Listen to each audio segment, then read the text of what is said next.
Wrist piece on bling blow, neck piece on blizzard, babe. I throw some ones, baby, you do that dance on me. Come here, babe. I throw 1,000 more, keep shaking that ass on me. Come here, babe. Hey, we just bumping a little bit of this tune there, for the young folks.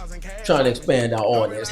Chief Hall Podcast, Devon and House, Red and House, Robin House, and we're going to talk about domestic violence. Can this be stopped? Is this something that's avoidable? And how should people get out of these situations? We'll have a hotline up there on the film, on the screen. Check it out. You're going through this situation, and it's very hard. And we all watched Tina Turner go through it and couldn't get out of it for a long time. She finally stood up. We saw the video with P. Diddy, and this young woman couldn't escape from it. She had to finally got out of it. A lot of women cannot get out of these situations that they allowed themselves to get in. I'm going to say it that way. I don't want nobody to get mad. But nobody made you get in this situation. And a lot of times you pay dearly for being with these type of men or in these type of relationships, or women, because there are abusive relationships where women are going upside some of these brothers' heads. But what if somebody say, I didn't know? How you gonna help them with that? Well, you wasn't paying attention. I learned a long time ago that God will not allow us to go in something without warning us in some way. Now, people will say, I don't understand what you're talking about because I don't believe in God and all that. Well, I just want to let you know, even though you don't believe in him, he still be looking out for exists. you. He still loves you and be looking out. What did it say? He calls the rain on the just and the unjust. Because he cares about us all. We talk about domestic violence. Ray, is this avoidable?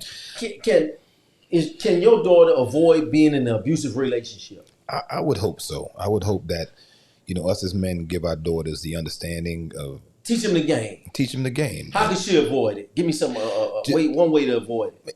Just seeing those signs early and not letting love get involved with the, your decision making. Okay. Something like that.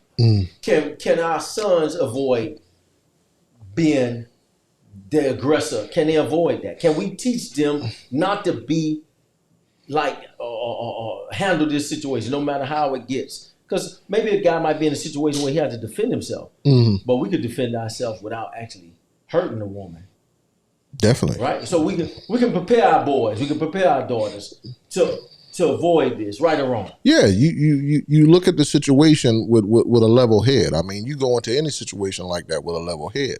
When you feel that basically tempers are rising and it's tense in a situation, I mean, you still have to be calm enough to basically, have some self-control. So we can prepare our sons to avoid it. Oh, we can definitely prepare ourselves. That's right. Yeah. When I saw the Cassie video, one of the first things came to my mind, boy, where her father at? Did you think that? Did you think, boy, where her daddy and her brothers at? Did you think that? I thought, what would they do? That's what I'm saying. Same thing. Don't be stupid. I'm talking about the same thing.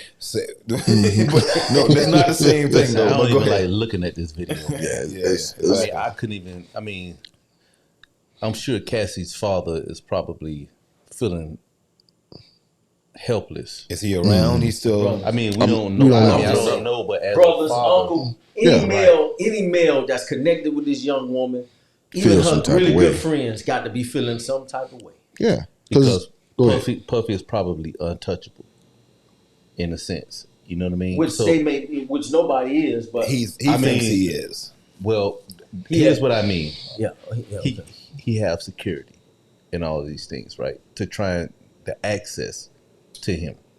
He's not that everyday person. So if it was my daughter and I'm looking at this, I'm thinking like I'm trying to get at him. How do you get out of this? How do you get out of a situation like that? How do I get out of What's the best advice you can give somebody that call you and say, I'm in an abusive relationship, or they won't even call you? You saw Cassie, you and her really good friends, you saw she's in this situation. How could you counsel her to get out of this? How could people get out of an abusive relationship? I'm putting them questions on you, Ray. Yeah. Don't look at me. Yeah. Hey, man. I wish I had the answer for the world. How could you get out of it? The answer is this. If you're in an abusive relationship, come on now. Call someone. Talk to somebody. Tell them what's going on. Get out of the situation, leave the situation. If you realize that this person is harmed or inflicting pain upon you, leave.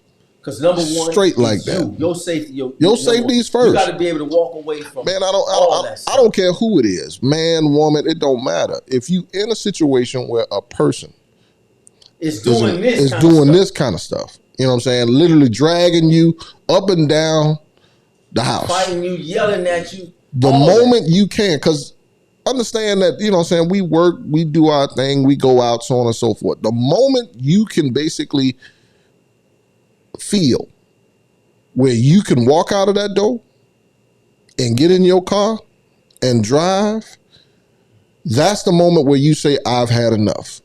That's why some people ask all the time, like, what's stopping her when she's in public? It's not me asking this question, but some people might say, she's in public, you know, how can we stop this situation where she can say, hey, I'm running right now and getting help? Because he's powerful, because she's going to go right back to him. You know, is it different between, you know, from somebody just living in a regular neighborhood where this happens all the time? Well, you got to realize who you're dealing with. You're dealing with somebody who's a manipulator. You're dealing with somebody who's an influencer, who basically has a good vocabulary and know how to talk. You know, so he gonna always basically say, "I'm sorry, hey, I didn't mean it," or whatever. Give you another chance. You know what I'm saying? I want to be with you. I was just angry. You know, I'm under all this pressure, so on and so forth. You saw we was drinking, baby. We was drinking. Right. I was drunk. I didn't know what I was doing. All the excuses that come with it, but the reality is, you still felt it was okay to put your hands on me in a violent way. So here's the situation. It's not going to be easy to walk away completely, but you have to for your survival. You got to attempt. This is not going to get better. If a man is dragging you back to the room down the hall, if a man punching you in your face, solid, and telling you he loved Tina Turner, they interviewed Tina Turner and Ike, and they was talking about he used to like to beat her up that bad and then immediately go into a sexual, an intimate situation. After he had beat her up, he wanted to go right into that. Bro, that's a problem. That's a trauma, man. That's seriously. That's a mental problem. You know what I'm saying? And what you're trying to do is you're trying to get that person, you're trying to basically bring that person so low down to the point to where they don't love themselves. You know what I'm saying? It's like I'm trying to crush you and control you at the same time. Yeah. It's a sickness that a lot of men have, that they realize, you know what, the only way I'm going to control you is if I put my fist in your face. Literally. Control with violence. With violence. That's the worst thing you can do. Yeah. So I think, of course we got, go ahead, bro. I think in that video, as I was looking at it, I mean, of course, it looked like she was trying to flee. And I think that he was, they say that Diddy was asleep. So she thought that was her escape route. You see what I'm saying? So she like, okay, well, he sleeps, so I can just slip out of here. You know what I mean? And I'm pretty sure that Diddy probably had her, although Diddy got the money, he probably was controlling all the money, and then she probably didn't have access to her own money to where she can get away. And that's what happened. So maybe she had, maybe at that point, at this point right here, she probably had the money or whatever the case may be, and she tried to plan her escape. I understand based on who he was. Yeah. Right. Look. So basically who he is, you know, and then he can it's easy for him to lie because he got the means, he can control got the press, so much of the narrative. He got people, he got fixers. You understand what I'm saying? And he have all the means because he can do that type of stuff. People would say the perfect time for her to escape is when he went to an award show. Puffy he's not gonna do anything stupid in front of all those people. But Puffy got people around him. I know that part. That's basically, I would say, complicit. They have to be, and that's what I wanted to talk about earlier. Think about like all the people when she had the black eye or would get hit like that and have bruises. They would send her away, you know, to an island or some other place and to heal. So he had a lot of people helping him, and he had a lot of control over her lifestyle, her world. He had control. We're talking about domestic violence tonight on Chief Hall Podcast, and we trying to find out how do you get out if you got in it, and how to avoid getting in it. We'll be From right the back. beginning. Yep. Coming back at you. Get that advice. Look down at that number.